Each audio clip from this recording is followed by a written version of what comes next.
Okay, so as you can see on the opening slide, this is a session for all senior mentors. However, we have a slight caveat. If you are a senior mentor who welcomed either CP1 or CP2 students in the autumn term last year, and if you attended this training session in September of last year, then this will be a repeat of that session. So if you attended, if you received student teachers, if this all seems quite familiar to you, this session, then do feel free to leave the virtual space. We are recording it as well, so for those of you who are concerned about connection or having to leave at any point halfway through, then it's being recorded. But just to reiterate that this is for all senior mentors who are receiving student teachers now, either on the BA or the PGCE for CP1 and CP2. But if you did not attend this training in September, then this is for you. If you did, then feel free to leave. Okay, so we are going to get started. Thank you very much for joining us. As always, we like to begin just by flagging up the suite of professional learning that we've got coming up for this term. Bit of a timeline there, and we've got some bespoke sessions that we are offering to PGCE mentors within your schools that you may wish to encourage them to attend. You can see that we've got some top tips sessions that coincide with the first learning and teaching observations taking place for PGCE student teachers. We've also got some top tips sessions coming up for BA mentors working with student teachers on their first placement. So take a little look at those. They'll be coming out in the weekly briefings as well. And all of those dates are also in the clinical practice guide. So moving on. Just a reminder of who we are. I'm joined on this call by my colleagues Kerry Bevan and Sian Wickersham. There's Sian giving us a wave. I think Kerry is currently leading on the Equity and Diversity Conference at university as we speak. She'll be joining us a little bit later. But the three of us make up the Mentor Lead team. And we also have great support from our Cardiff Partnership admin team. You might have heard from them in previous weeks. Rachel Newby is our partner in crime, and you've got a really important email address there on the screen, ite@cardiffmet.ac.uk. It's always worth making a note of that should anything come up that you need assistance with. So that's us. I'd like to say a big thank you for joining us on a Friday afternoon, and we apologise. It's always quite difficult when we're scheduling these sessions to make sure that we get the right sort of spread, and we are also teaching full time at the moment as well, because our PGC cohort are back with us for 3 weeks. So it's been a bit of a juggling act. So we appreciate your time last thing on a Friday. We will try to make good use of it, and we will be running to time. So we're sort of going to roughly break the session into 3 parts, starting with a very quick set of updates, including some new mentor resources, the quality enhancement focus for this year, which is new, just a few bits and bobs that we wanted to bring to your attention. We'll share the partnership's vision of how student teachers learn. That's going to take up the first third of the session. This is something brand new for this year that we've co-constructed with schools, and that will hopefully start to permeate everything that we do as teacher educators. And I would extend that title to senior mentors, to us as university tutors. We're all working together as teacher educators, so it's important that we understand that vision and how it might play out in practice when we're working with student teachers. And then we've got 2 further sections of this professional learning that focus in on 2 important aspects of teacher education practice. That's how we work with student teachers in supporting their research and inquiry, and specifically looking at how we can have really productive and effective mentoring conversations. Now, just a little bit of sort of housekeeping and just to flag something up to you. You may or may not know, I'm sure you probably remember that you have the option as senior mentors of either providing the professional learning that we are doing with you now to your mentors in situ in your schools. And if that is the case, you'll notice on the screen there that we've got a bit of a key and a bit of a colour code where we're trying to indicate to you the slides in this professional learning session that are duplicates of the all mentor professional learning. Now, you can deliver it as we've delivered it to you. We've indicated using the icon on the screen where there's an opportunity for you to do a task with your mentors. I mean, personally, I feel it often works best if you can do this live in person with your mentors, but we understand that you're also very busy people. So if you would prefer, we do have an asynchronous version of the All Mentor Professional Learning, which is already live on our YouTube channel for CP mentors that you can show to them and point them towards so they can have a look at that session in their own time. But regardless, it's really important that they do engage with that session. Okay, so before we get going on the first item of the agenda, which is to give you some quick updates, we wanted to share with you our priorities as mentor leads this year. And they also sort of dovetail with the Cardiff Partnership Improvement Plan, some of the features on that. So the first priority is to, as I mentioned earlier on, share and prompt some reflection on the practical implications of our vision of how student teachers learn, to consider and implement strategies that support the productive use of student teachers research and inquiry time. Sian's going to take that portion of the session just to give you some ideas. And then the final portion of the session will be focusing on mentoring conversations, because we know from our research and from research that's published and out there in the public domain that mentoring conversations can really make the difference to student teachers' progress. So those are our priorities, and that sort of gives you an indication as to why we've included the content that we have in this professional learning session for you. Okay. So just a few updates for you that you can see on the screen there that I'm going to whiz through quite quickly. We've got a new mentoring suite of resources that we're actually developing even this year with school colleagues. We're trying to develop a mentoring handbook. Now, at the moment, because we only have sort of our first chapter of this, you'll notice in the clinical practice guide that we've got a section in the appendices entitled Observation and Feedback Guidance for Mentors. But knowing that mentors are very busy people, and like different formats, we've also got that content available as a YouTube playlist, which is on the Clinical Practice Mentors YouTube channel, and we've also got a Spotify podcast version of it as well. So there are links to that again within the Clinical Practice Guide. And we've also got a really handy mentoring conversations crib sheet in the Clinical Practice Guide that again was co-constructed with schools.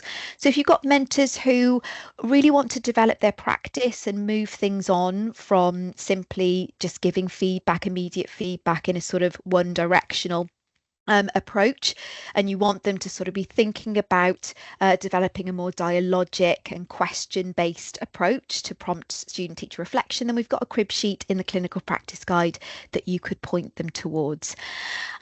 We've done a little bit of a tidy up of the Cardiff Partnership team site. It can be a little bit difficult to navigate. So for those of you who've had a little look and found your way to Teams, we've got a channel entitled Mentors and S-Mentors, and where we streamlined that content into 5 very clear tiles under which you will find all of the usual content, but just in a more accessible way. We have changed the quality enhancement focus this year. For those of you who have been senior mentors for us in the past, the 2 previous academic years, the focus for quality enhancement has been on student teachers' lesson planning. but we've changed it this year to align with this focus on dialogue and conversations between mentors and student teachers. We'd like to gather a bit of data to find out how and in what form and in what ways mentors are conducting conversations with their student teachers, with a view to making some interventions down the line and addressing any ongoing professional learning needs that they may have. We would urge mentors and yourselves as senior mentors to continue to support student teachers planning. That hasn't sort of fallen off the radar, but we feel that we've gathered enough data on that now to get a better understanding of it so we can enhance it as we go forward with our programmes. And then finally, we would like to just share some evaluation data. Actually, I think we'll come to look at that a bit more closely when we get to the section on research and inquiry. But something really important that did come through in the data that we would welcome you to share with your mentors is how highly the student teachers evaluations proved that they rate mentors in last academic year's student teacher evaluations of clinical practice. So we'll get to that data a little bit later in the session.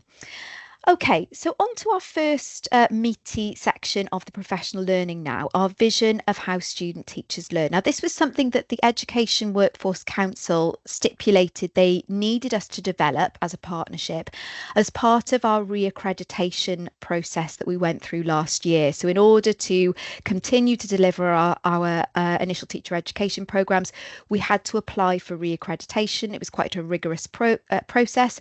And so as part of that, we had to co-construct this unifying vision of how student teachers learn. So I've just taken this quotation here from the reaccreditation criteria document, which says that having a commonly agreed vision, which I'm sure is something that you're all on board with from a school perspective, helps collaboration between different partners, especially where those partners have different core purposes and agendas. And of course, you know, you've got your own school visions, you work and you wear a lot of different hats, you've got a lot of different responsibilities. And so we've developed this vision of how student teachers learn so that we are all sort of on the same page and working together in the same ways as teacher educators when we're working with them. So just to try and make a broader connection between our vision, which I'm going to get into the detail of in a moment, but to sort of link it to something that I know that many of you on the call will be very familiar with, we'd like to make a link to the schools as learning organisations model. And I'd like to just bring to your attention how some elements that you'll come to see in our vision of how student teachers learn echo and interface with some of the aspects within the schools as learning organisations model. And it places a lot of emphasis on the different types of knowledge that schools are encouraged to draw upon and generate to achieve the four purposes. So a couple of things that I'd like to bring to your attention. This point about establishing a culture of inquiry and innovation and exploration. And that's something that, you know, we're very committed to within our initial teacher education programs, because we're wanting to develop student teachers who are and have the capacity to inquire, to continue to ask questions about their practice, and to know that they're not just going to find the information about how to improve from within their classroom. Yes, they're going to get a lot of information from there, but they're also going to get a lot of information and development by inquiring into that deeply, looking to literature, looking to other practice, and collaborating. Also, this idea of embedding systems for collecting and exchanging knowledge for learning. So this places the importance of knowledge collection and exchange at the forefront. So in other words, knowledge development is an ongoing and a dynamic and a cumulative process. What we don't want as a result of our programs is student teachers who can only mimic what they see happening in the classroom with regard to their own mentors. These are my easy readers. I'm just going to pause a second. If you wouldn't mind muting, if you've just joined, thank you. That's great. Okay. So really, really important that they are able to gather, be the beneficiaries of, and integrate and interrogate different types of knowledge. And they're not just going to get that from their classrooms. It's really important they've got that capacity to inquire. And then also this point about learning with and from the external environment and wider learning system. We sort of can see the significance of collaboration and ongoing professional learning coming there. And the fact that student teachers are going to be spending time with yourselves in school, they're going to be spending time at university, they're going to be going to more than one placement. So they're going to be encouraged as learners to be drawing upon lots of different types of knowledge, different types of contexts with a view to be able to adapt. Okay. Just a quick reminder as well that this is being recorded. So if your camera's still on, you might want to switch that off as well, just in case you end up being on the recording, which will be on our YouTube channel. Thank you so much. Okay, so let's have a look at the nitty-gritty now then of our vision of how student teachers learn. And we've got some text from it here. It features an extract from it. You can see the vision in full in the clinical practice guide. And I'm just going to give you a moment there. I'm going to pause for you to just read that slide and absorb it before we do a bit of a task. And I ask for you to engage in the chat on this. So take a moment to read.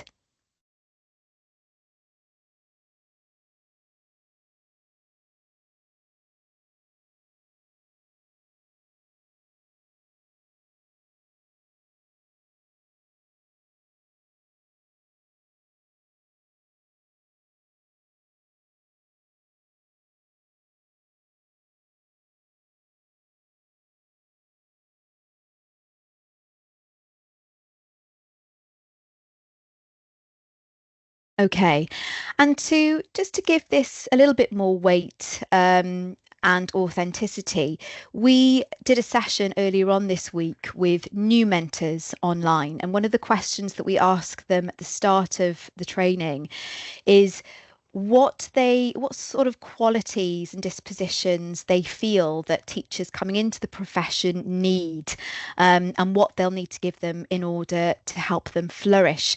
And the things that were coming up again and again was student teachers' capacity to ask questions, to be able to adapt, to be able to really draw upon the need and take notice of the needs of different learners and adapt their practice accordingly.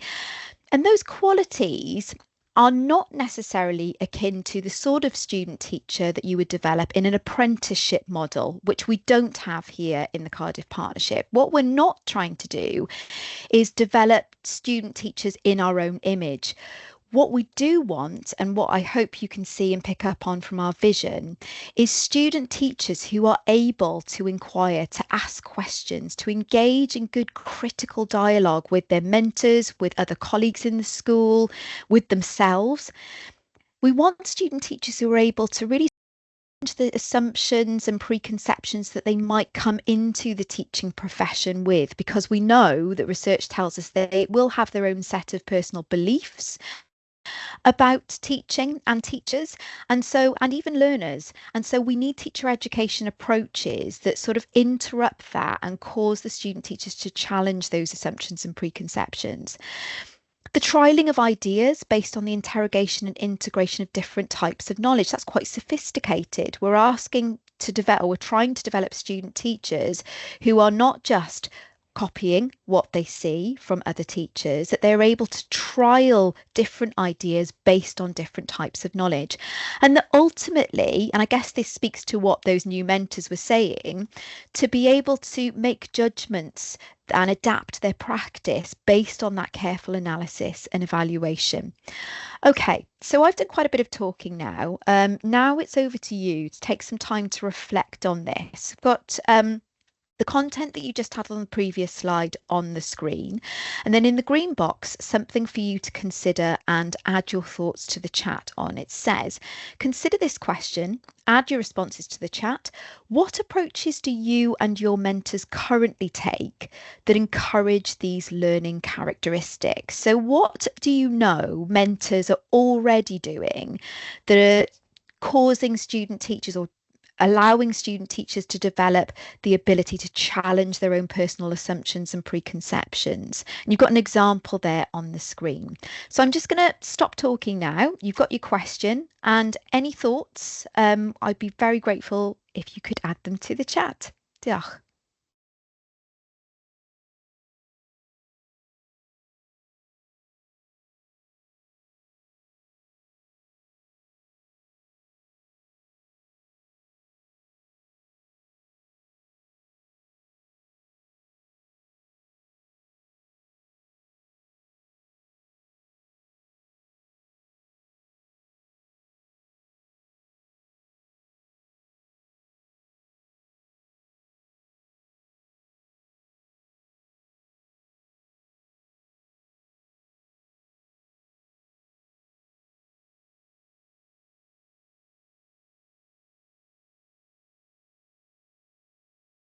Thank you very much. Okay, so you've already got one contribution here, which is a really great example of a place where some of these particular characteristics can be developed. So we've got E. Charles here saying that regular weekly timetabled meetings between mentors and student teachers, where they're using the template on the PLP, does support that sort of interrogation and integration of knowledge. Of course, you'll know and you'll remember, I'm sure, that there's a section where they're asked to reflect on how they've used their research and inquiry time that week, and the consequences of that for their practice.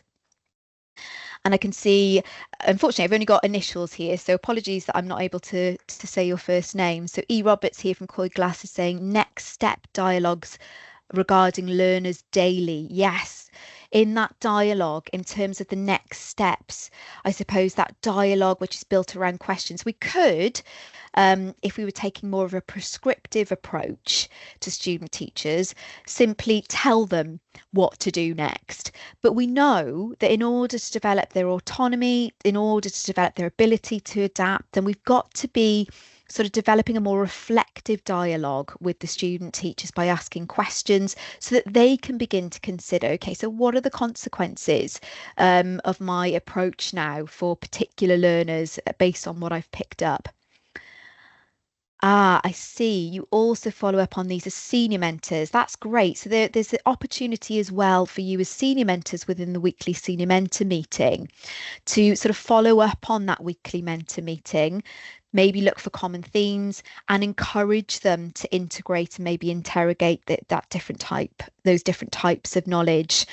Um, and so whilst this may seem quite aspirational, some of these characteristics for some of the student teachers that we work with, particularly those BA year twos that are just about to start out in their first placement for clinical practice one, the capacity to be able to reach, to carefully analyze and evaluate information in order to reach that well-informed judgment, that can be quite challenging for novice student teachers. So there are some consequences for us as teacher educators to sort of refine our practice and approach in order to encourage the development of those characteristics and dispositions. So throughout the rest of this session even, we are going to have a look at what some of those characteristics might look like and how they might be developed within research and inquiry, and also when having mentoring conversations. Got a couple of other really great contributions in the chat here that I'd like to bring to the fore. So we've got R. Turner saying, when having several students, we meet together and encourage them to share their experiences that week, success and targets. That's really interesting. That's great. And it's really good for them to hear from one another, sort of peer to peer, how they're navigating different challenges, particularly if you've got student teachers with a sort of diverse range of abilities. It might be that some student teachers are really adept at knowing what their next steps are, being quite self-reflective and coming up with their own questions, whereas you might have others that are sort of more at the unaware to aware stage. They might need a little bit more encouragement to think for themselves and be more independent. I think this might be Emma Aston here. I presume it is, saying, I encourage a research and inquiry approach. For example, choose a specific strategy that was covered in SLT day. that you think might benefit your learners. What worked, if it didn't, why? Go to observe to learn more about it. I think this is going to be a really useful comment to refer back to when we're looking at research and inquiry, Emma. Thank you for that. And what I like about that is that it sort of makes it makes really good use of the fact that student teachers are spending time not only in your school but on SLT days and at university days, and by sort of asking them to bring something in and to think about how it might benefit the learners and to have a conversation about that, it really does encourage that interrogation and integration of different types of knowledge. Thank you very much for sharing those ideas and approaches. Just one final part of the vision of how student teachers learn that I'd like to bring to your attention. Some of you may be familiar with this, others may not. And again, you'll find this in full with a lot of extra information in the clinical practice guide. So there was an emphasis in the reaccreditation criteria on the fact that student teachers draw upon lots of different types of knowledge that sort of come to fruition and have a bearing on student teachers planning, teaching and evaluating. And those are the sort of bread and butter things that mentors and senior mentors will see student teachers do, and we party to that sort of thought process and the practical application of that. So we see them planning lessons, we see them teaching lessons, we talk to them about their planning, we talk to them about their evaluations. But actually what we need to remember is that they're managing, they're synthesizing lots of different types of knowledge that have a bearing on their planning, teaching and evaluating. They've got intellectual knowledge, so they've got research-based teaching methods, theories, exemplary practices that they've come to know about and understand, and they have to think critically about those in order to decide which are going to be best to use in the context of the learners they're working with.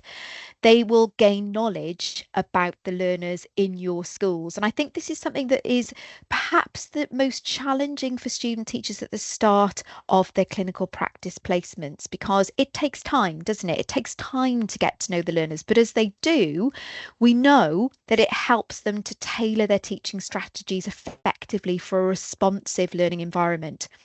They gain knowledge through teaching. As you can see, I'm making my way clockwise around this diagram. Now, that experiential knowledge that they develop as they engage in the process of planning, teaching, and evaluating lessons is really helping them to integrate their knowledge. But also, it's quite dynamic, and it can be quite challenging for novice student teachers to know how to adapt in the moment. That experiential learning can be fraught with mistakes, with emotions as they go along. So the more they're encouraged to sort of reflect on that, the better. And then down the bottom, we've got something that we looked at quite thoroughly last academic year, which was being able to access the professional practical knowledge of established teachers. We talked last academic year in our professional learning about how that tacit knowledge that is oftentimes invisible to student teachers unless a mentor or a senior mentor sort of brings it to the fore, explains why they're doing what they're doing, so they become the sort of beneficiaries of the wisdom, the practical sort of wisdom that's coming through in the classroom moment to moment. To a novice eye, that can look quite easy, it can look quite seamless, and they might not realise the sort of moment to moment changes in decision and adaptations that are being made. So mentors working very, very closely and making that implicit explicit can be incredibly beneficial to student teachers. But of course, that's got real consequences for their practice as mentors. Now, we know as well, as I mentioned earlier, that the students come to us with personal knowledge, identity and beliefs. They're not coming to us as blank canvases or blank slates. They have distinct experiences, perspectives, backgrounds, personal knowledge, and all of those things will shape their views on teaching and learning, sometimes for the better, sometimes in a way that's problematic and needs to be challenged. It's really important to remember that and to take those early opportunities as mentors and senior mentors to get to know and understand them as individuals. And then lastly, we've got this knowledge that's gained through indirect practical learning. And this can be the area that sometimes mentors, maybe even senior mentors, can find a bit frustrating, in that Sometimes it can feel a little as though if a student isn't in the classroom, either practicing teaching itself, being sort of visible in the classroom, that it can feel a little bit like, well, how are they making the best use of their time? But we know that student teachers do come to learn a lot by exploring, discussing, and debating with their peers in different learning environments. They develop a lot of practical knowledge by observing outside of their classroom, co-creating lesson plans, practicing bits of lessons outside of the live classroom experience. So I'm speaking there really to a lot of the important aspects of research and inquiry time, things that they can do that can really make the difference, but might feel a bit indirect. But nonetheless, that knowledge gained through indirect practical learning is really going to help them. Okay, now that's my 30 minutes up. I've given you an overview of our vision, and I'm going to hand over to my colleague Sian Wickersham, who's going to start to unpick with you how that works in the context of research and inquiry. Oh, sorry, Sian, I clicked take back. I didn't mean to do that.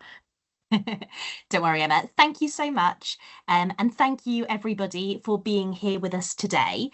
So I'm going to talk about research and inquiry, and this is the part of the clinical practice model that most often student teachers and mentors request additional support with. So this is what we've chosen to focus on in the next part of our session. We think it's got a bit of an image problem, research and inquiry. It seems to be something that people find hard to get their heads around.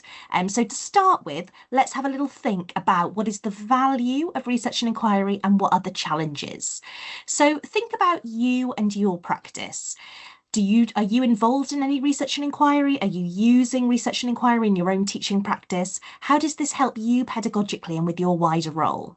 Can you think of a time when your own research and inquiry has impacted your practice? How about your school and your community of learners? Are there any projects on the go? Maybe your cluster has trialled a new approach and that's had an impact on your classroom.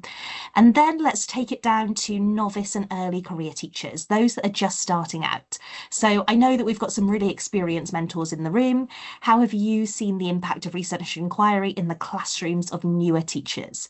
And if you're a newer senior mentor, think back to your early days in the classroom. What was the value of research and inquiry to you? So let's focus on the value to start with. And if you've got any thoughts on those 3 questions, if you could pop those in the chat for me now, that would be fantastic. Thank you.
Yeah, thank you, E. Charles from St Andrews. So yeah, thinking about the challenges.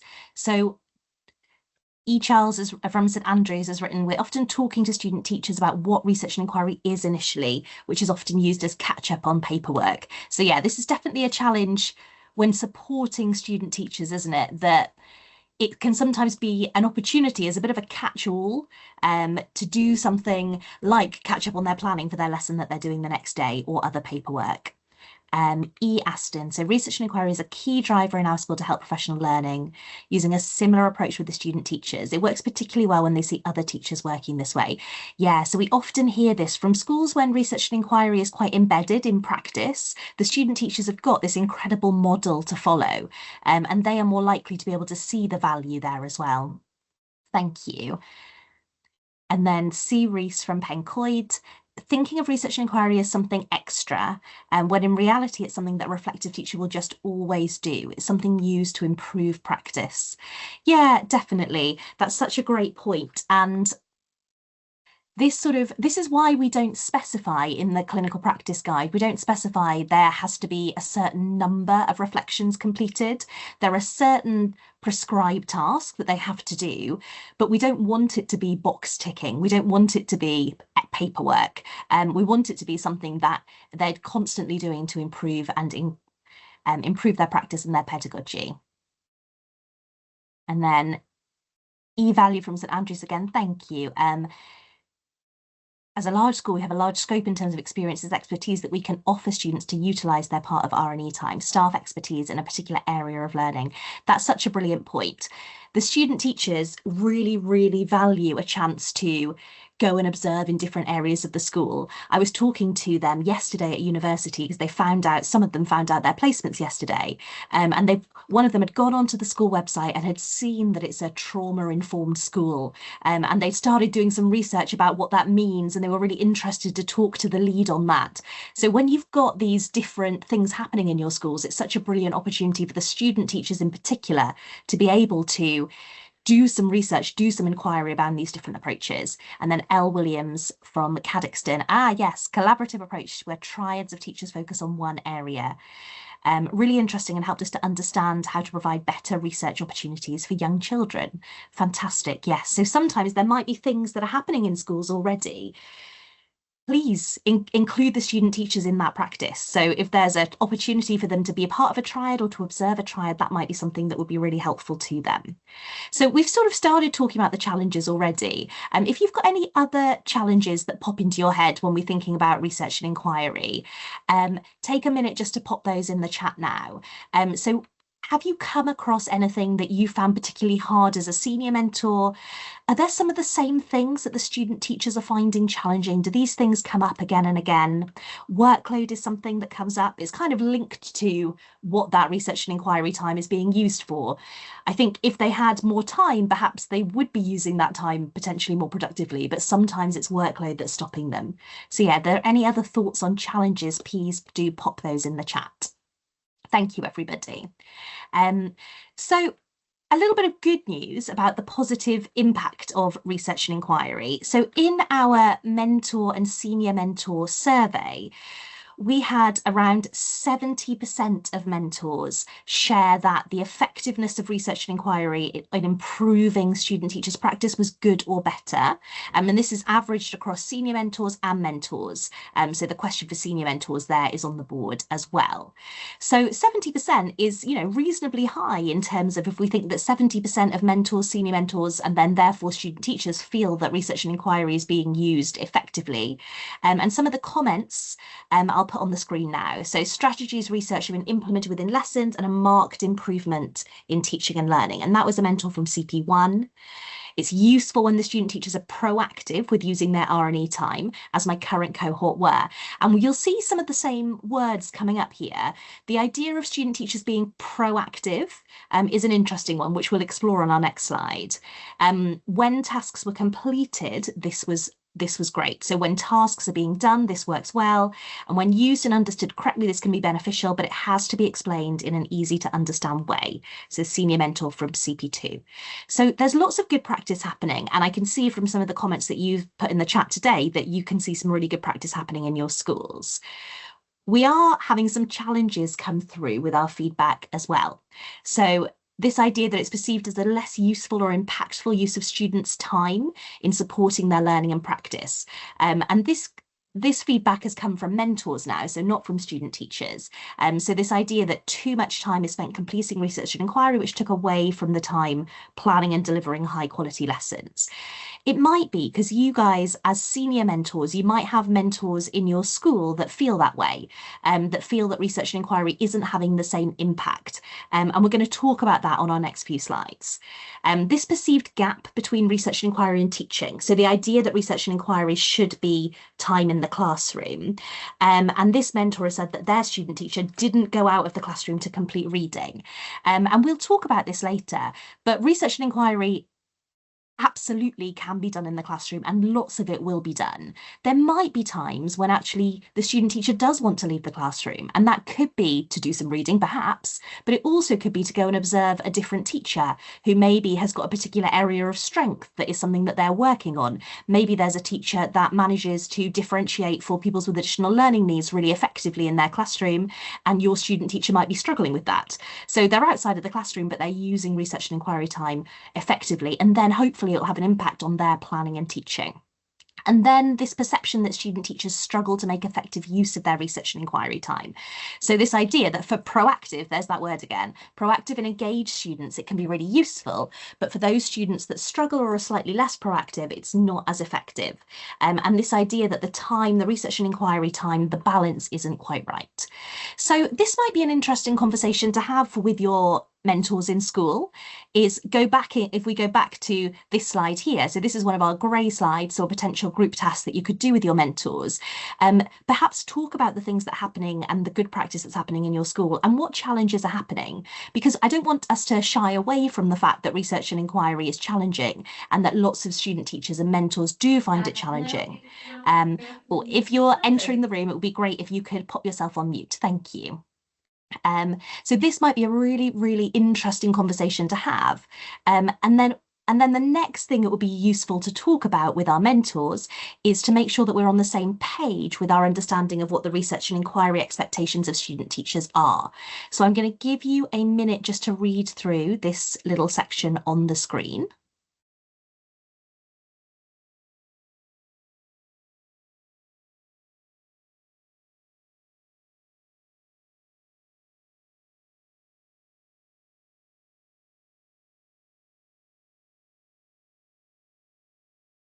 And so this is the Cardiff Partnerships Research and Inquiry Strategy. And it's worth noting that this has been shared with the student teachers as well. So the student teachers will come to you with this understanding too.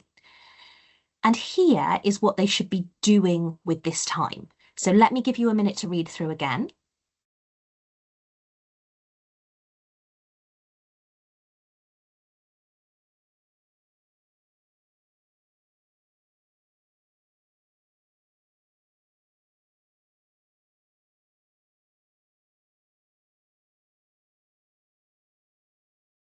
And I can see from the comments in the chat and the discussions that we've had so far that this isn't news to lots of you, to almost all of you. You know this, we've got this, but it might be a useful conversation to have with some of your mentors in school. Is everybody on the same page? And a couple of points that it can be useful to draw out. It's about a blend of sources of knowledge. So it's not just written sources. It can be practical sources as well, such as observation, team teaching, team planning and teaching, practicing small chunks of lessons, and conversations with experienced colleagues.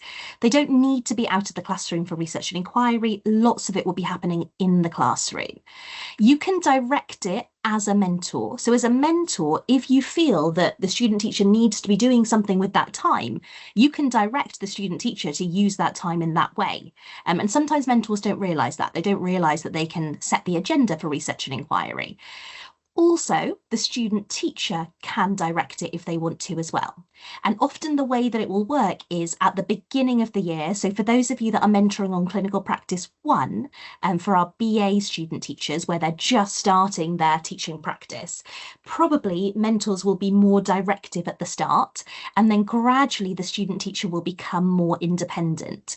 For those of you that are mentoring on PGC Primary and PGC Secondary, the student teachers will have experience and an understanding of research and inquiry from CP1, but they're in a new school when they come to you. So it might be that they need a bit of guidance, who to talk to, where to go to at the start, and then perhaps they will gradually become more independent. A top tip here is if your mentors use the mentor meeting framework and prompt questions, one of those questions is about research and inquiry, and it prompts the student teachers to reflect on the impact of research and inquiry in their mentor meetings. And that can sometimes help link up the different things that are happening. So if the mentor is giving them feedback around assessment for learning, for example, and the student teacher has been doing some research around assessment for learning, perhaps on their SLT day, they've done a reading around assessment for learning. Sometimes the mentor might not know that that's happening at the same time. And so drawing those threads together in the mentor meeting can be really helpful. And then this last sentence, it is in bold. The purpose of it is to improve teaching. And if that's not happening, so those comments around research and inquiry not being impactful sometimes, in that case, that student teacher needs more support. So if they're doing research and inquiry and it's not improving their teaching, it's not contributing to their student teacher development in the classroom, perhaps that student teacher needs more support, either from their mentor, or perhaps the mentor needs support from you as senior mentor. So let's take a look at one particular professional learning strand. So we're going to zone in on professional learning 1. I'm going to give you a minute just to read through the yellow box on the screen.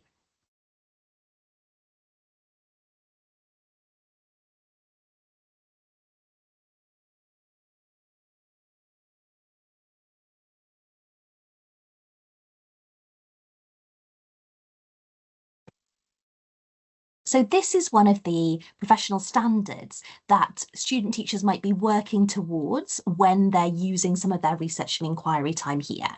So let's take a minute just to think about and unpick how we think student teachers working at different levels would be demonstrating proficiency in this standard. So what would a student teacher progression look like at unaware, aware, capable and QTS plus? And then what are the implications for mentors and senior mentors working with them? So if you have a student teacher who's working at unaware in PL1, what type of things might that mentor and senior mentor do? And equally, if you've got a student teacher working at capable, what might that mentor and senior mentor do? So on the next slide, I've got the full STEEL descriptors.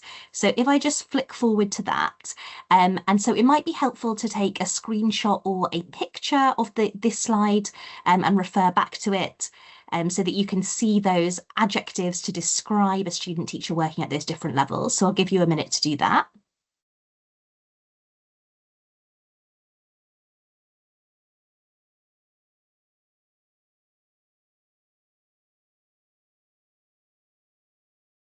Okay, and I'm going to flick back here. So if you could take a moment to reflect on these two questions, what would student teacher progression look like and what might the implications be for mentors and senior mentors working with them, and put any thoughts you have on those questions into the chat. Thank you.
Thank you so much, E. Charles from St Andrews Primary School.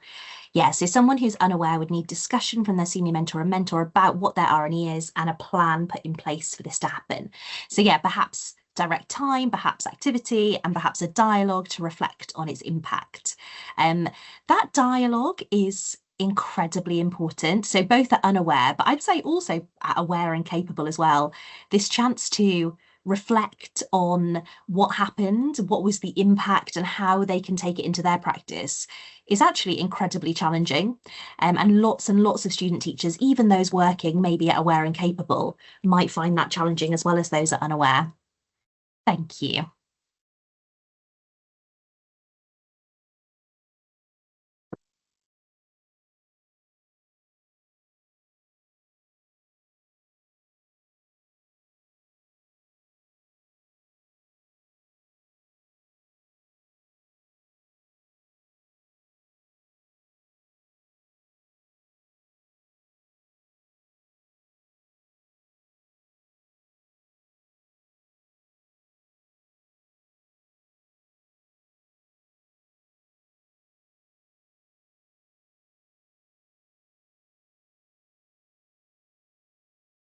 Yes, E. Aston, I think you've put it in better words than I did just then.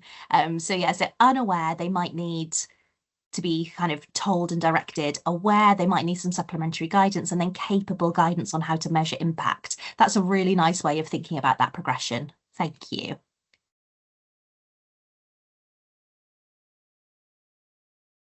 Yeah, and Emma said it, capable, the student teacher should be able to identify what they want to inquire into and have some ideas about how to use their time. For someone who's QTS plus, comments on the PLP would reflect that already it has a strong impact on practice. Is there a chance where one or more student teachers to informally share examples with one another? Yeah, absolutely. We do share examples of what good research and inquiry looks like at university, and it's a really useful activity for student teachers to do as well. Perhaps during a senior mentor meeting, that might be a nice activity to do where they can share practice. And then, yeah, Elle Williams from Cadoxton, yeah, a student who's unaware might not understand why they need to research. They need more direction to find effective research and understand the links between theory and practice. That is often a reflection that student teachers have, often at sort of, yeah, at the start of clinical practice 2, and they reflect back on themselves at the start of clinical practice 1, and they realise, oh, actually, when I was doing those, because they have a few days of research and inquiry, a couple of weeks at the start of CP1, where they're doing lots and lots of research and inquiry, and often once they've on their second placement and they're doing that again, they realise the impact of research and inquiry and how they weren't really clear on what it was that they should be doing in that first time that they did it. Thank you very much, everybody. And a huge thank you for your engagement today in the chat. I know that it's a Friday afternoon, and it's hard to type really thoughtful responses, so we do really appreciate them. Thank you so much. So we're now going to have a look at a couple of scenarios. So we're going to share 3 scenarios, and I'd like you to just focus on one scenario, so the one that you think is most applicable to your context, and have a think about what research and inquiry you might suggest or what strategies you might suggest to the student teacher and their mentor. So scenario 1, you've got a student teacher, they are unsure of how to make the best use of R&E time. The mentor's unhappy as well that it's pulling them away from the classroom. So as senior mentor, if you had this scenario happening in your school, how could you support? And then our second scenario, the student teacher's struggling with an aspect of their pedagogy, for example, refocusing learners who are off task. Their mentor wants them to make productive use of their R&E time, but isn't sure what to advise. So how could you help with this one? And then the final one, you've got a mentor who comes to you about their concerns that their student teacher is unable to relate their R&E activity to their developing practice. What would you advise to this mentor? So just pick one of these scenarios, decide which one you think is most applicable to you. And if you've got any thoughts on what you would do if you were in that scenario, if you could put those into the chat for me now. Thank you, everybody.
Thank you, E. Roberts from Coyd Glass. So scenario 1, have an informal meeting with the mentor and student to clarify what R&E is and means, and identify targets and guide them into what they need to do in R&E time. Useful for the mentor to witness and can carry it on in future. Yeah, that's absolutely would be a brilliant thing to do. And having that shared meeting between the three of you as well ensures that we've got no sort of miscommunications happening. And like you say, often once you've done it once, the mentor knows then, and then they're more able to support going forward. So 1, make it relevant to the class and the progress that the pupils are making, suggest the mentor identify a focus, get the student teacher to build a research-informed strategy into their planning, encourage trialling and focused observation as a measure of impact of it with the class. Yeah, some really great ideas there as well from E. Aston, thank you. I think making it relevant to the class is often something that student teachers struggle with a little bit initially, because they're not quite sure what would be relevant to the class, because they're new in the class, and then sometimes that can be what causes a little bit of a disconnect.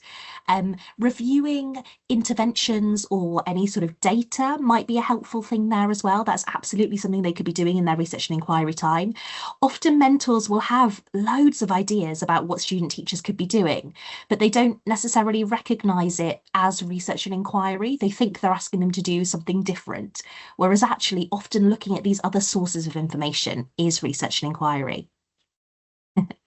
And then L. Williams from Cadoxton. Yeah, student observe good practice in a different year group and small groups, focus on teacher strategies and child response, identify selected books with practical strategies, and then try out new strategies. Yeah, fantastic. Sometimes we get a little bit of this is just my term, I'm going to call it observation fatigue. When student teachers are watching their mentor do something, sometimes they almost struggle to separate the actual strategies or the actual steps that their mentor's taking, because they're sort of so used to that mentor's practice, and then seeing it in a different classroom sometimes, even if the practice isn't necessarily that different, sometimes it can really help shine a light on the particular strategies. Thank you very much, everybody. Okay, so on the next slide now, we are going to hear from a senior mentor, Lauren Rees. I'm hoping that the tech works, and we're going to hear a clip where she talks about research and inquiry in her school and how she supports this. So as you're listening, have a think about the different ways that Lauren does it and some ideas, hopefully, for you to take away too. So let me play this clip here. So can you think about any approaches that you and your mentors take with student teachers as we're listening to Lauren? Picking up on that idea that perhaps research and inquiry wasn't a thing when you were training, wasn't a thing when I was training. It was all kind of about the craft of teaching, wasn't it? The craft knowledge. And I suppose it's still a relatively new thing for our students when they come to you. And I suppose they will often look to their mentor as a source of quick fix craft stuff. How do I get them to sit down? How do I get them to listen? That kind of thing. The name, perhaps a little bit off-putting, research and inquiry, kind of, makes you think of books and, reading and stuff that's not necessarily going to save you from year 9 on a Friday afternoon. How do you sell this to our student teachers who say, I don't want to read, I don't want to research, I just want to know how to teach? What's the sell from your point of view? As a mentor, I would start out with suggesting educators to follow on Twitter. I thought I'd ease them in that way, because there are some fantastic, very selfless people on Twitter who write blogs and articles and share amazing resources. So from an MFL base, I would tell them who they could follow, where they could get some idea to sort of break them in gently. So they're not thinking, I have to read a whole book on, responsive teaching or AFL or something like that. And then I would gently ease them in.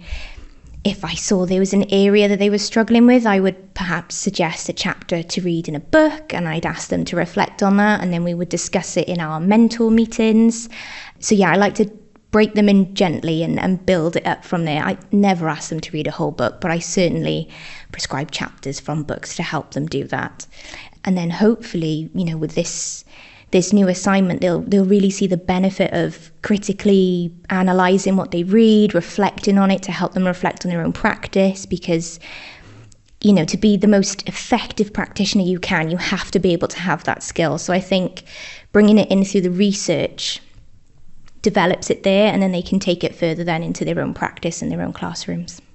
And I suppose bringing it back to your role as senior mentor now, I would bet that you've maybe got some mentors in the team who aren't as open to the idea of student teachers spending time away from their practice and away from the classroom doing some of the research and inquiry activities that you've just described. So what do you say to them to convince them if they're saying, well, no, I want them in the classroom again and again and again, I don't want them off reading and researching? What would you say to convince them? I have had a few questions about, do they have enough time teaching? But I always say to them, they need this time to reflect. They need to be able to look at areas that they're struggling with. And this is your opportunity as a mentor as well to guide them and to say, look, I think you should go watch so-and-so teach with the focus of questioning or the focus of AFL. Reflect on that. What have they done? Could you make that work for you in your classroom? So we need to bridge that gap between theory and practice. Doesn't always work. That's why we take it with a pinch of salt. That is why we critically analyse everything. But I think until they're able to do that, then their teaching practice itself is never going to be, at the top of their game. They need to have that link. So I think, the mentors are starting to understand the importance of that and hopefully will continue to do so. It's important to understand, isn't it? It's not just about reading. There is a kind of practical aspect to it. And I suppose if you are struggling with a little bit of your teaching, you don't necessarily want to teach entire lessons over and over just so you can deal with, the 10 minutes at the start or the 10 minutes at the end. Yes. So does it work then for what you might call, weaker or more struggling students? It's not just for the kind of aspirational ones who want to kind of push ahead and be at the bleeding edge, but it's got something for people who are perhaps really struggling with some fundamental bit of what they're doing. Yeah, absolutely. And getting them to reflect on it before coming to their mentor meetings, I find really helps because they can think things through, and then I get to discuss it with them in our mentor meetings, try and do a little bit more coaching, but obviously for the weaker ones who can't quite reflect as well and think like that, then I do, some actual mentoring rather than coaching with them. But I definitely think it really benefits them as well. Bit of it's not a controversial question, but hopefully you'll find it sort of interesting. This notion of reading, researching, and then figuring out what that means for next steps in practice can sometimes create a bit of conflict around what students are seeing in the classroom and sometimes what they're seeing other classroom teachers doing. Has this ever come up? How do you navigate that? Is this a good thing? What do you think? I do think it's a good thing because, again, you can't take what's been written as a given. Sometimes the theories, they sound amazing in theory, and then you take them into the classroom and you think, oh my goodness, what you finished teaching, you said that really didn't work. So I think from that perspective, it's a great opportunity for them to develop their reflection and their critical skills. I haven't come up against that as yet, but if it were to, then that is something that I would explain to them, because to be the best practitioner you can be, you have to be able to reflect on the good as well as the bad. I'm just thinking back now to a point you made earlier on about when you choose to coach and when you choose to mentor. And I remember speaking to one of your former MFL student teachers, actually, who'd been with you for the first placement. So, from when she was quite novice to the classroom. And there were some approaches that you took that were, you could probably argue, were quite prescriptive and a mentoring approach, but that she, I know because she told me, really benefited from those approaches. I think you asked her to do a specific bit of reading and then do some deliberate practice. Tell us about the approaches that you take specifically with novice teachers with research and inquiry. Usually in CP1, it is more of a mentoring kind of role because they are so new to everything. They haven't done that much reading, so they don't have that much experience and the ability to, as you would in a coaching conversation, reflect that deeply and have suggestions, solutions that they can go to. Generally in CP1, I will offer more advice and suggestions and point them in the direction of particular chapters to read or interventions to try, strategies to put in place. When it comes to CP2, Generally, you can start to do a bit more coaching because they've had that experience in CP1. But again, it all depends on the student in front of you. Sometimes I need to do a mixed approach. Sometimes I have to take it back to more mentoring than coaching. So yeah, it does depend on the student in front of you. Okay, a huge thank you to Lauren for letting us play that clip and for her wisdom in sharing her approach that she takes with student teachers to support them in research and inquiry. And so to finish off our section, we've got a few top tips for supporting the translation and integration of knowledge gained through research and inquiry. The first one is consider the learning needs and the abilities of the student teacher in front of you. So we've talked a little bit about CP1 and CP2 as they progress through the programme, but the other thing to say is that student teachers come with different experiences of their own and different aptitudes for research and inquiry. So you might have a student teacher right at the start of CP1 who's done a lot of research during their undergraduate degree or their master's degree perhaps, and they come perfectly ready to take on a more independent role. So do consider the learning needs of the person in front of you. Support the student to focus on a pedagogical dilemma or practice-related target. Sometimes it's that linking, as a few of you have said in the chat, it's that linking, isn't it, of the theory and the practice and actually it having an impact that they find really challenging. So we can scaffold that a little bit by supporting them to focus on a practice-related target. Prescribe or encourage them then to identify the most appropriate activity to complete to address the dilemma or target. And this should hopefully help mentors as well to be able to see what impact it's having if it's linked closely. And then this idea of them reflecting and sharing their findings. And this might be a good time to do it during the mentor meeting. And that point around accountability, I think, is really important as well. Sometimes student teachers feel that nobody really pays attention to what they're doing in research and inquiry, and then there might be a tendency to do other things or perhaps to feel like it's not having an impact. Whereas if they know that they're going to be asked about it in their mentor meeting and guided about through this with questioning, that can be really helpful. And during that, direct them to identify and commit to the next steps. Okay, you did this research and inquiry, you found out this, you tried this, what are you going to do next? And we've got a few resources to support with this as well. So we've got our YouTube channel and we've got the @CP Mentors YouTube channel, and there's a research and inquiry playlist and also some 2 minutes about videos too. This might be a nice thing if you want to focus on research and inquiry in your school this year with your mentors. Listening to a couple of these together and discussing them might be a really useful activity to do. In the clinical practice guide, there are 2 appendices, Research and Inquiry Explained, and pretty much everything that we've talked about today is in Research and Inquiry Explained, and then supporting student teachers in university assignments. And then we've also linked the full podcast with Lauren Rees, which is the top podcast there. And there's also 2 other podcasts that centre around inquiry and research and inquiry in action. These would be a good thing to listen to, maybe in the car or on your commute, and direct your mentors to, especially if they're interested in finding out more about this area. So I'm going to sign off here about research and inquiry, and I'm going to hand over to my colleague Kerry, who is back from leading the conference. Well done, Kerry, and is ready to lead our final session. Diolch. Thank you ever so much, Diolch pawb. Sorry if I stutter or if my head's not in the game, but yes, we just had just for all of the SMs there, we just had a really, really powerful equity and diversity conference today with really, really lots of wonderful conversations and presentations by school colleagues. So back to the today's presentation. So we're going to look at the final of our priorities, and that is around mentoring conversations. So if we just have a look, sorry, I don't have control, I don't think, do I? Thank you. So if we just have a little look at the different types of mentor feedback conversations that could possibly take place. And I'll just talk you through them. So we have mentor-led, and listening to Lauren articulate so clearly there the possible times when that might be relevant. So we're talking about the mentor leads, the strengths and areas for development.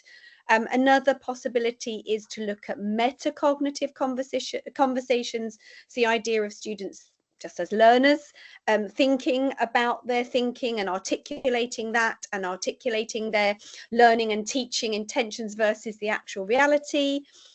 We have delayed feedback conversations. And finally, we have the clinical reasoning approach. And for those of us who were with us last year, maybe as mentors, we did talk about clinical reasoning last year. We gave you a flavour of what that looks like. There's also clear guidance in the clinical practice guide. So just with those 4 different types of feedback conversations, I'd really appreciate it once again if in the chat you could give me some flavour of when and why teacher educators might use these different approaches. That's my first conversation. So why might they be applicable or maybe not applicable at any one time? So I'll just give you a couple of seconds to think about that and perhaps pop something in the chat.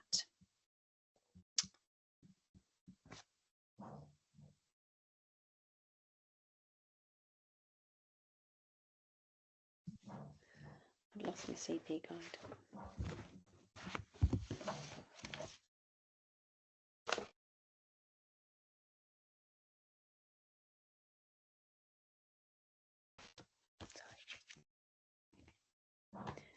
So thinking about when we might change our approaches. Anyone brave enough to volunteer at almost 4:15 on a Friday afternoon? Perhaps I'll start you off. Oh, thank you. Thank you, Alison. Yeah, where the student is within relation to unaware and aware, definitely.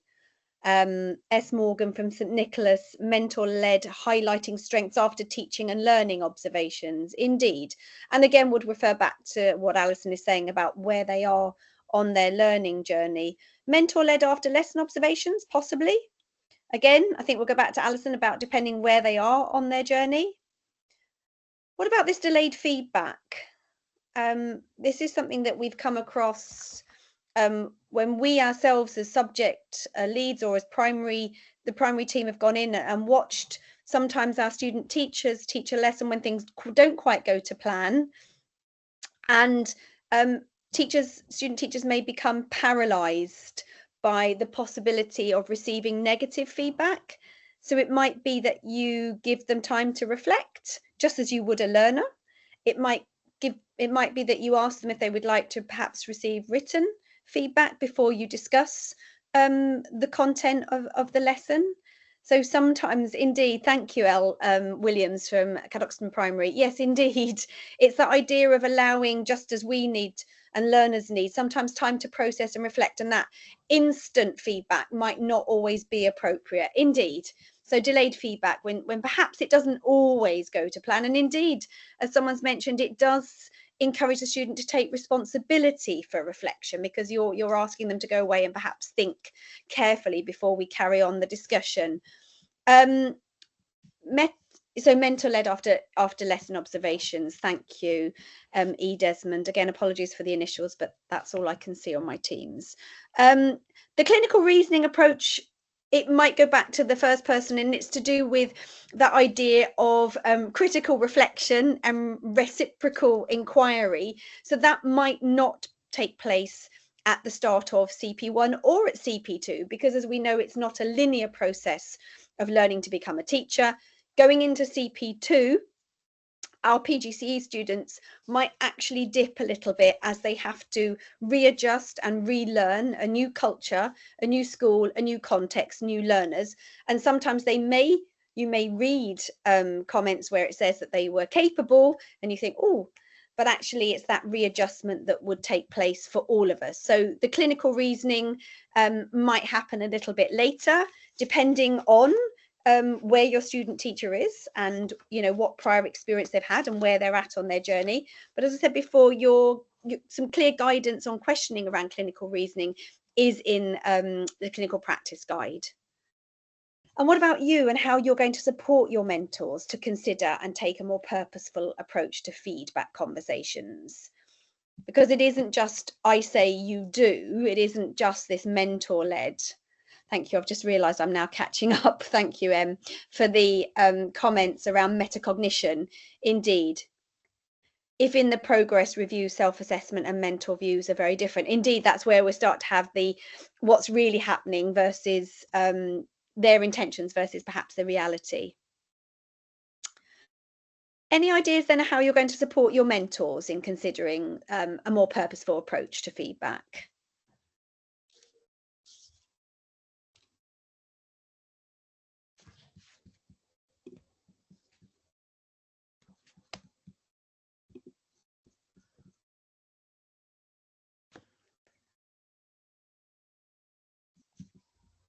Thank you.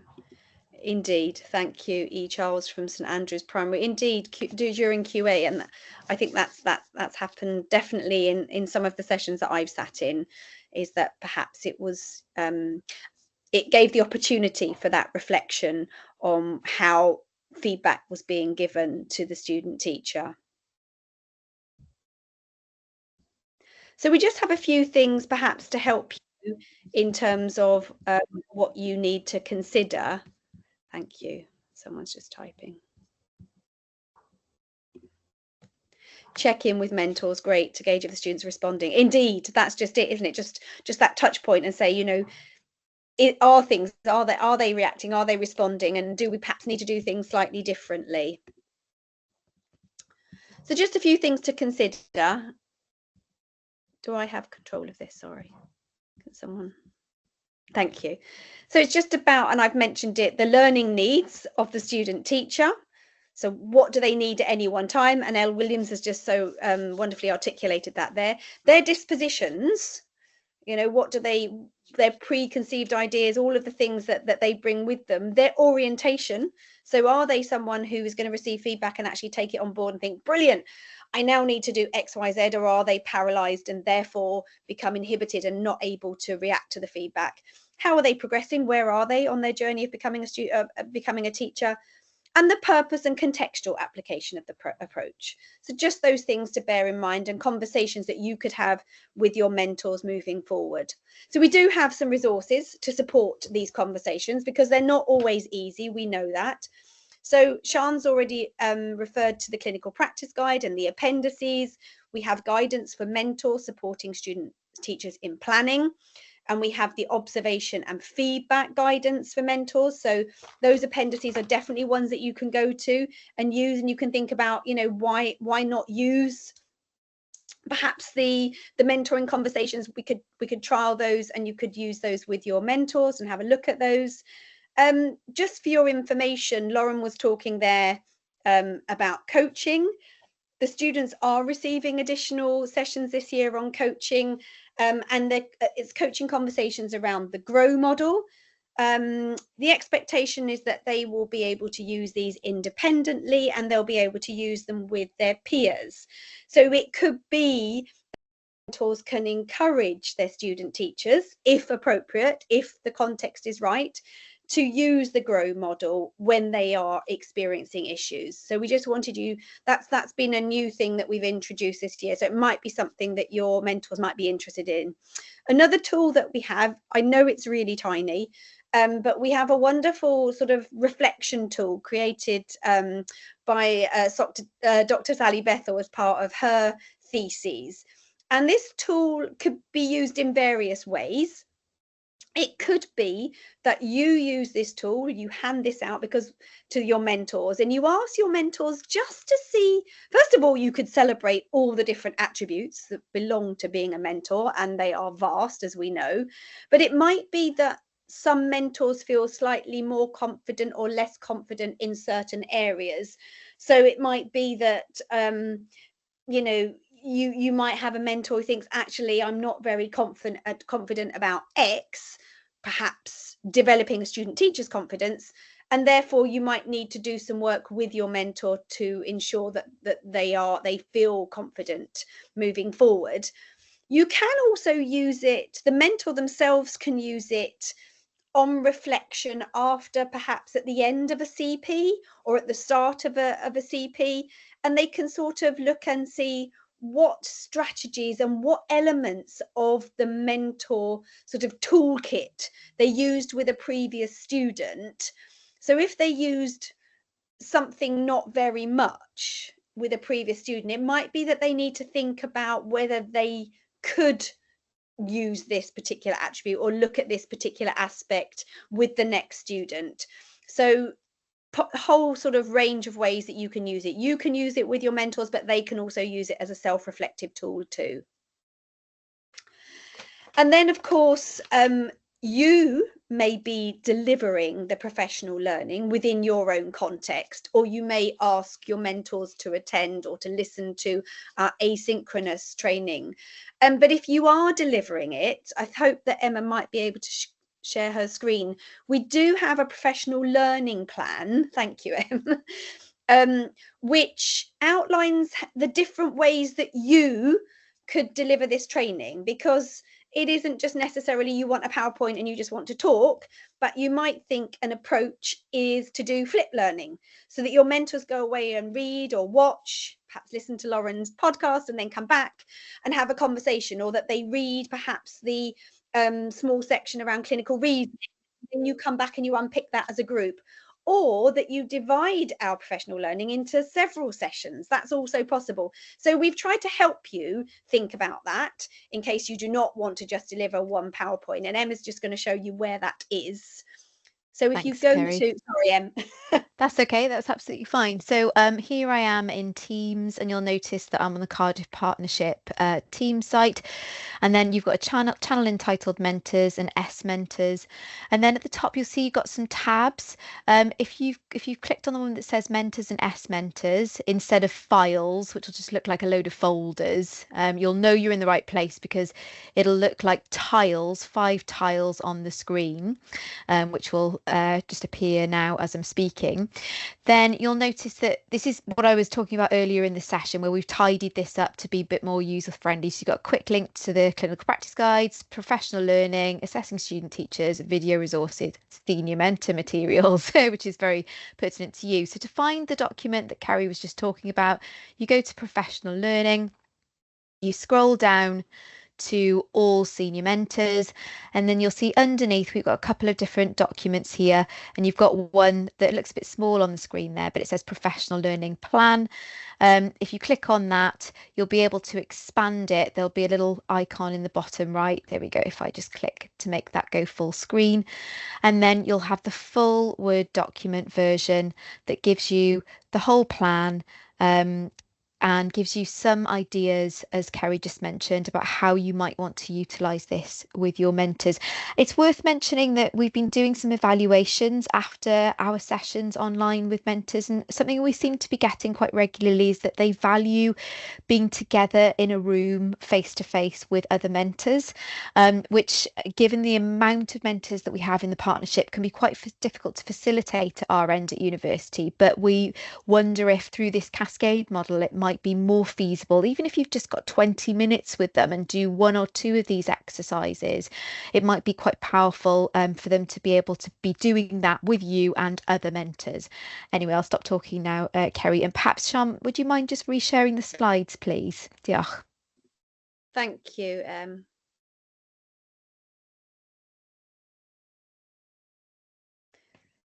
So hopefully you'll be able to navigate your way and find those resources to support you with your mentors. Think about mentor conversations and just try and unpick some of those things that we've looked at today. So we've just got a couple more things. Yeah, sorry, it's just taken a minute to load. It's okay. It's okay. I think there's a lag on my end anyway. Sorry.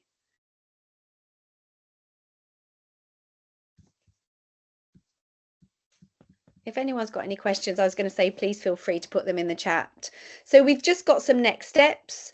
So it will be really useful if you now read the vision of how student teachers learn in full and consider and implement strategies that support its enactment. Second step would be to access relevant resources to support your practice around research and inquiry, and consider how you're going to tailor your practice to the needs of the student teacher. So the mentor's thinking about that. And then finally, consider the approaches to mentor conversations. And again, thinking about how we're going to tailor that to the individual needs of our individual students, in light of all the things that we know about them, and in light of all the things that we've talked about today in terms of how student teachers learn. So we've got one final request, which is a very short evaluation form before we send you on your Friday to the start of the weekend.